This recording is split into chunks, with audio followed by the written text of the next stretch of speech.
Sylvester Stallone. A name that echoes through generations. A symbol of grit, pain, and the unbreakable will to rise after every fall. To the world, he is Rocky Balboa. He is John Rambo. A fighter. A warrior. A man who never stays down. For decades, Stallone has represented strength itself. The underdog who refuses defeat. The man who taught millions that losing only becomes permanent when you stop getting back up. But what if the real story is far more brutal than anything Hollywood ever showed? What if behind the iconic victories, there was a life filled with rejection, humiliation, and pain so deep that no amount of fame could erase it? Before the success. Before the Oscars. Before the world knew his name. Sylvester Stallone was a boy no one believed in. A child marked from birth. His first battle began before he even had the chance to cry. On July 6, 1946, in a New York hospital, complications during birth forced doctors to use forceps. But something went wrong. Very wrong. The pressure damaged the nerves in his face. Muscles were torn. The left side of his face became permanently paralyzed. His lip drooped. His speech slurred. His expressions never fully formed. What should have been a normal birth, became a lifelong condition. From his very first breath, Stallone was different. And the world noticed, but the physical struggle was only the beginning. His father, Frank Stallone Sr., was a strict and often aggressive man. His mother, Jackie Stallone, was ambitious, unpredictable, and emotionally distant. Their home wasn't stable. It was chaos. Arguments. Tension.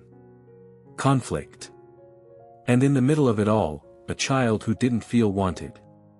Years later, Stallone would admit something that stayed with him his entire life. I wasn't wanted. I felt like a mistake. By the age of 5, his parents had divorced. And instead of stability, his life became a constant cycle of moving. Different homes. Different schools. No real sense of belonging. School should have been an escape. Instead, it became a battlefield. Children mocked his voice. They laughed at the way he spoke. They imitated his face. To them, he wasn't a person. He was entertainment. Teachers didn't help either.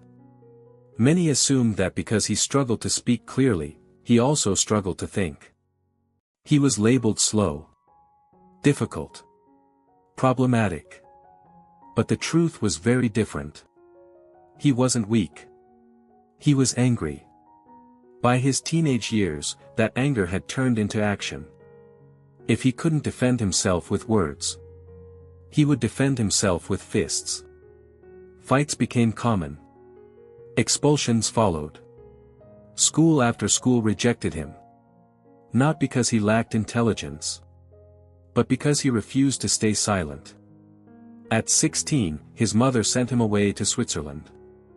Not out of care, but to remove the problem from her life. In a foreign country, surrounded by strangers, struggling with language, isolation, and identity, Stallone hit one of the lowest points of his life. He felt invisible. Lost. Alone. Years later, he admitted there was a moment when he questioned everything, including whether life was worth continuing. But something inside him didn't break. Something refused to disappear. Maybe it was stubbornness. Maybe survival instinct. Or maybe, just a small belief that his life had to mean something. That somewhere, somehow, he would find his place. When he returned to America, he had nothing. No degree. No clear future. No connections. Only a dream that sounded almost impossible. He wanted to become an actor. New York in the late 1960s was not kind to dreamers. And it was especially cruel to someone like Stallone. Audition after audition ended the same way. Rejection. You don't look right. You don't sound right. This isn't for you. They didn't even give him a chance to prove himself. To them, he was already disqualified. So he did whatever he could to survive. He cleaned animal cages at the zoo. He worked low-paying jobs. He slept in bus stations. Cold nights. Empty pockets. No direction. There were days he barely had enough to eat. Moments where survival felt heavier than hope. And then came one of the hardest decisions of his life. Broke, hungry, and desperate. He sold his dog. His only companion. For just a small amount of money. Not because he wanted to. But because he had no other choice. Years later, he would remember that moment with pain. I couldn't feed him. I couldn't even feed myself. This was rock bottom. Not dramatic. Not cinematic. Just quiet suffering. By the mid-1970s, Stallone was approaching 30. Still unknown. Still struggling. Still rejected. From the outside, it looked like failure. But inside, something was building. A story. A character. A chance.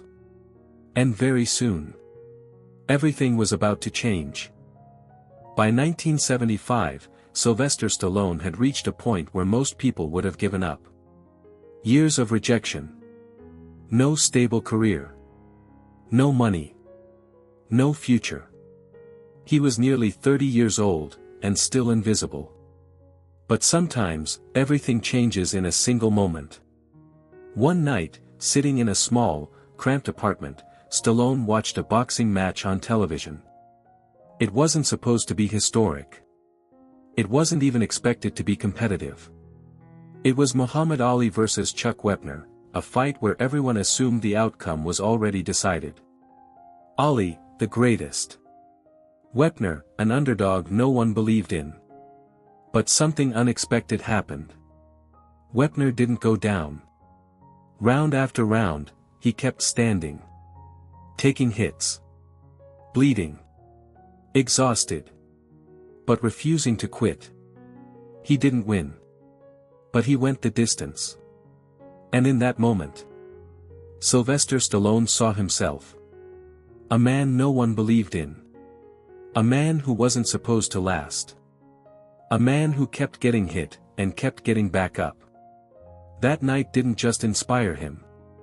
It ignited something. He went home. Sat down. And started writing.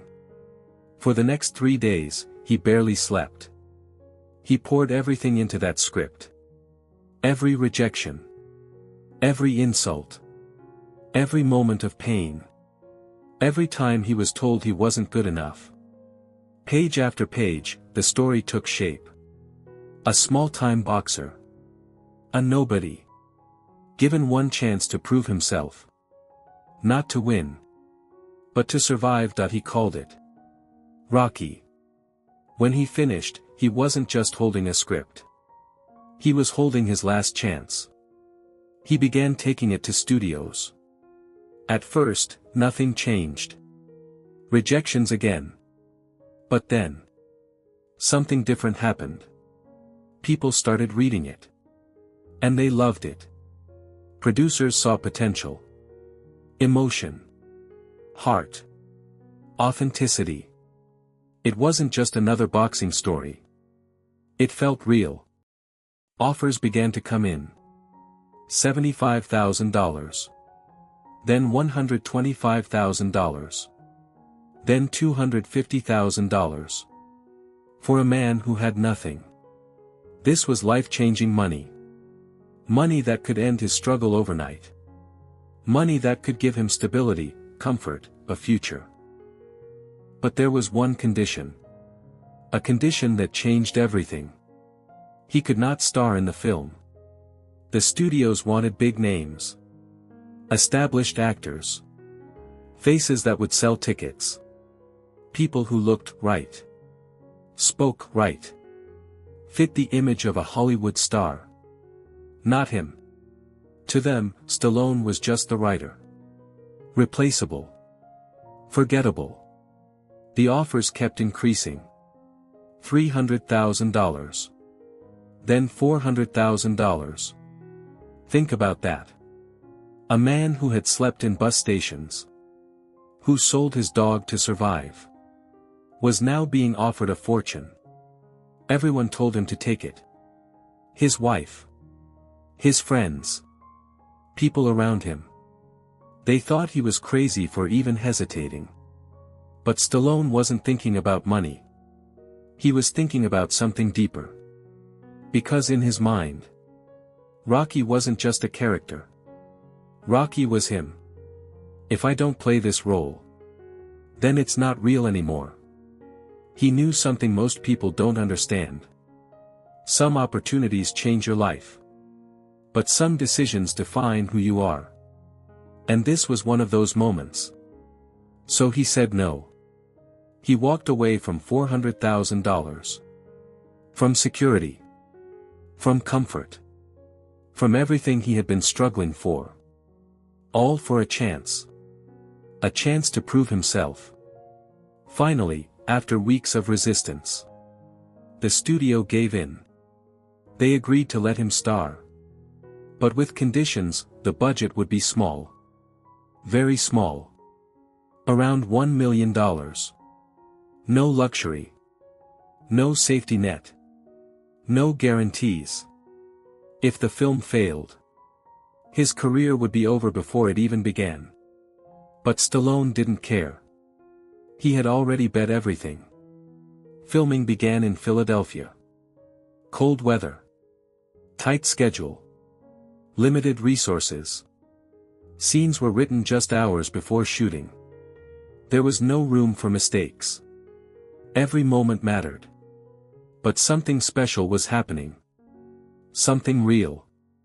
And then came one of the most emotional moments of his life. The moment he received his first payment. He did something no one expected. He went back to the place where he had sold his dog. And bought him back. For thousands of dollars. Far more than he originally sold him for. I didn't care about the money, he later said. I just wanted my dog back. Because for Stallone, this wasn't just about success.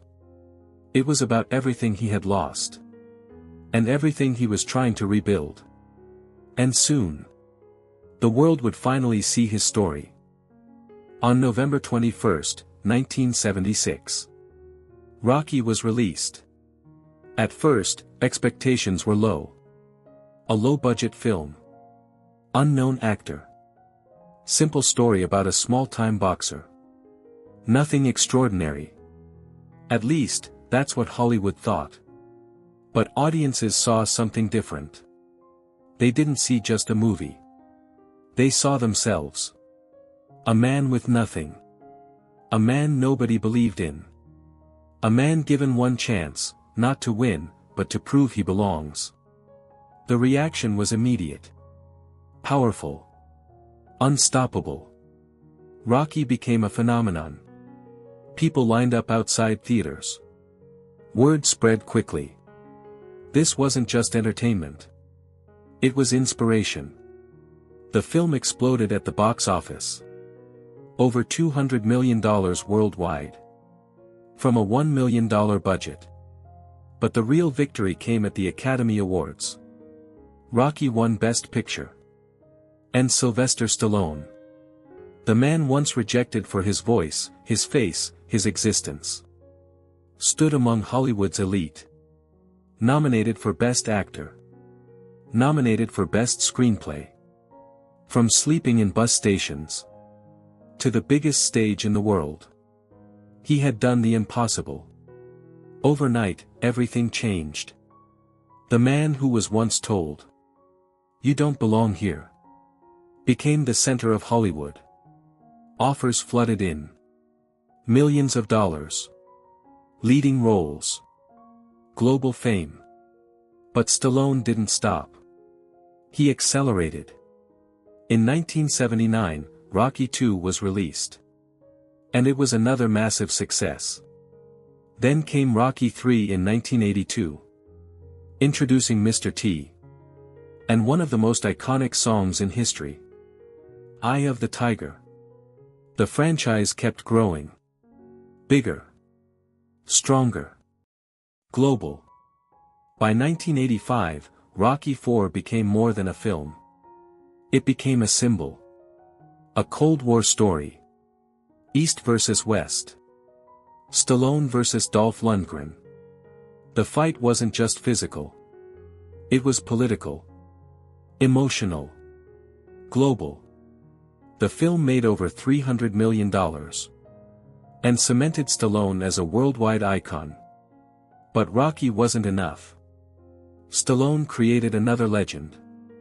In 1982, he introduced the world to John Rambo.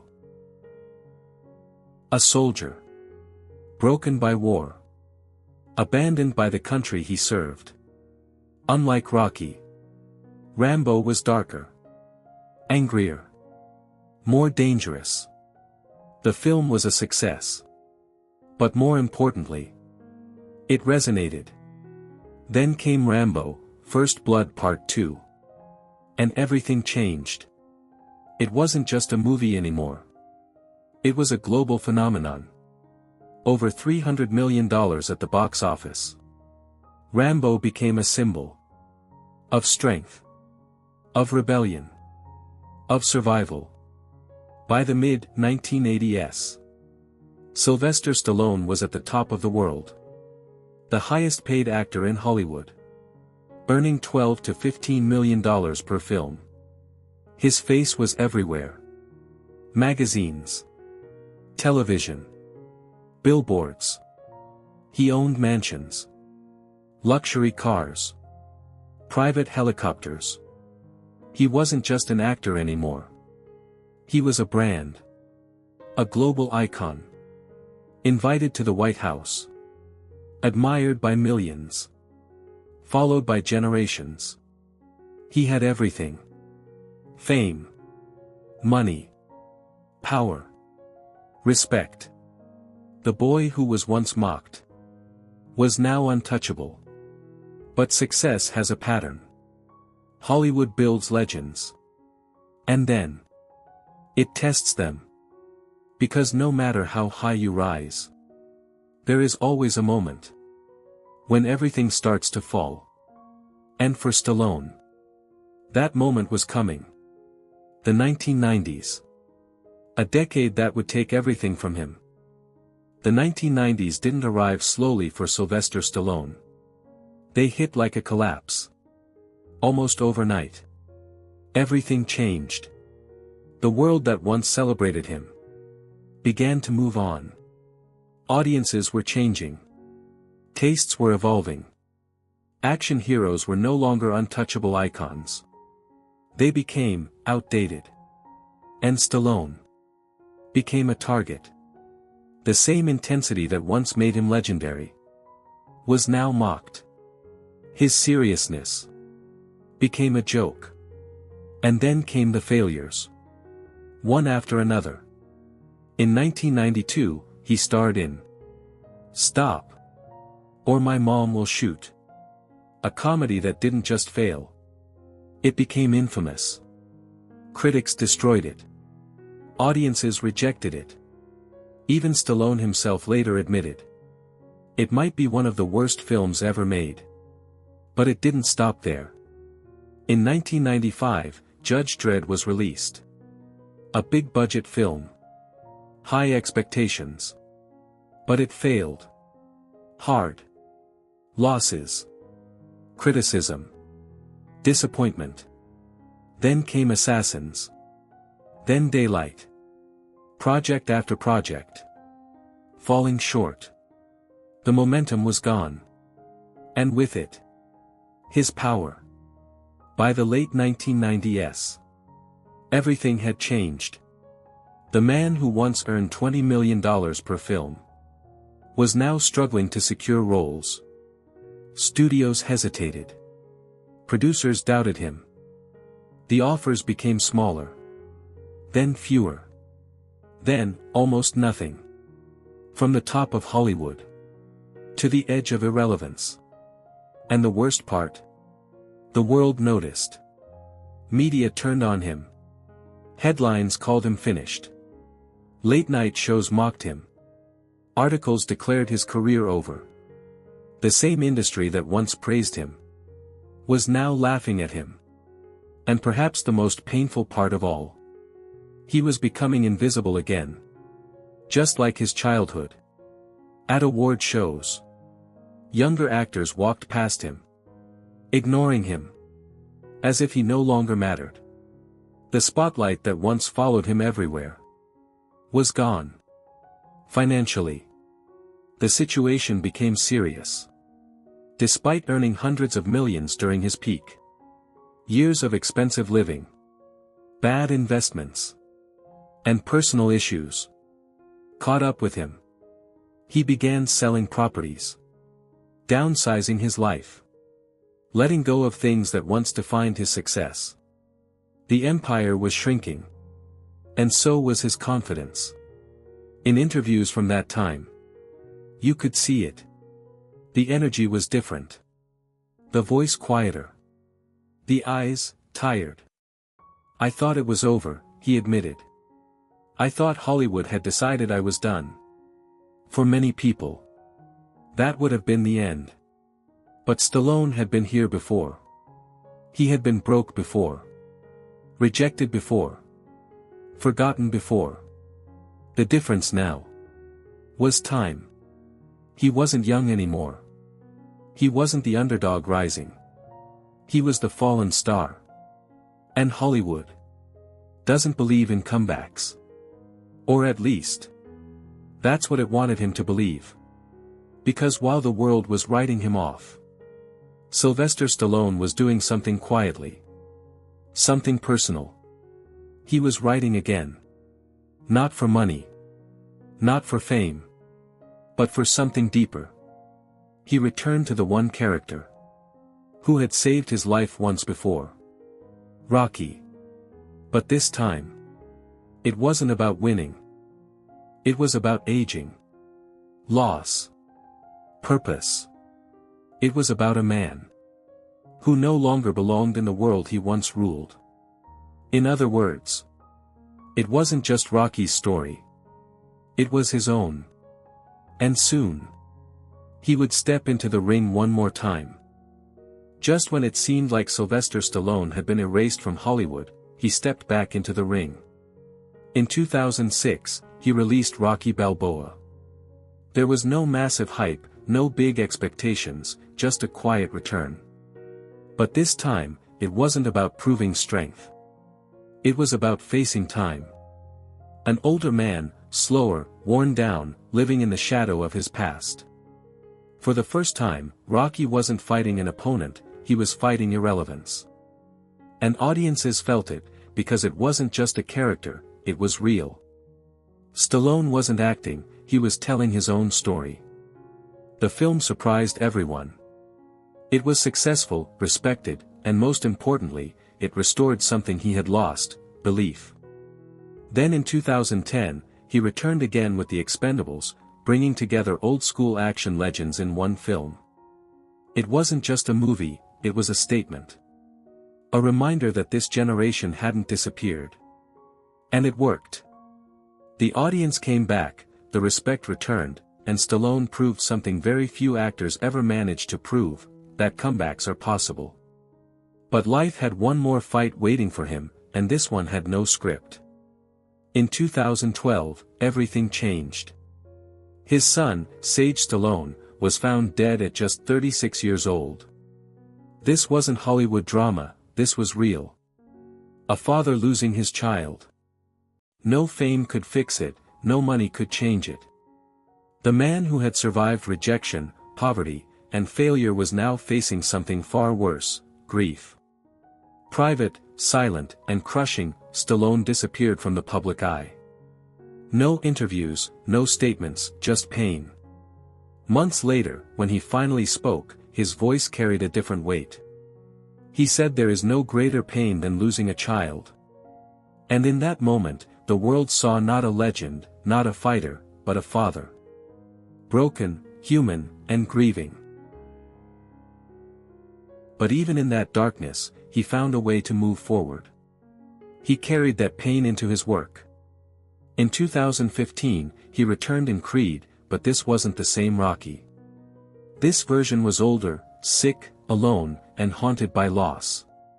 And for the first time, you could feel that every emotion was real. Every silence, every look, every moment came from something deeper. This wasn't acting, it was truth. The performance shocked audiences and critics alike. Stallone was nominated for an Academy Award nearly 40 years after the original Rocky. From being mocked and written off, he had returned to stand once again among the greatest. He didn't win, but this time it didn't matter. Because this wasn't about awards anymore. It was about respect, redemption, and proving that no matter how many times life knocks you down, you can still rise. Today, Sylvester Stallone is no longer just an action star. He is a symbol. A living reminder of what it means to endure, to fall, and to rise again. The body that once took real punches in the ring now moves slower, more carefully. His face, still marked by the paralysis he was born with, carries the weight of decades. Every line, every scar, tells a story. Not of perfection, but of survival.